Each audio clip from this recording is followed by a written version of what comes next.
ओए सुन, भौंक। बोलने की तमीज नहीं है। हाँ तो सुन, कौन सा तमीज वाली बात है? अच्छा सॉरी, सुनिए जी। भौंकिए जी। ओए कई तो मेरा टिकटॉक ही नहीं वेखदे, डरदे ने किते यह गल सामने ना लाई होवे।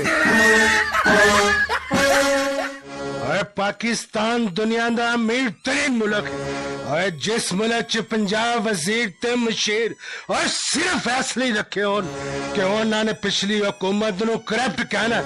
ओए टोटली ओए थुक नाल पकोड़े तलन आलिया।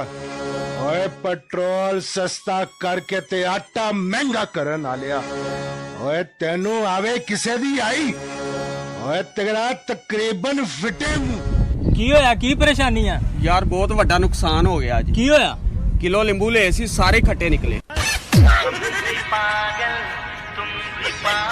भाइयों, आप लोगों ने टक्का टक पे तो बहुत सपोर्ट किया है, अब 250 ग्राम पे सपोर्ट कर दो तो बहुत मेहरबानी होगी। वो 250 ग्राम नहीं, वो इंस्टाग्राम होता है, और वो टक्का टक नहीं टिकटॉक होता है। Likey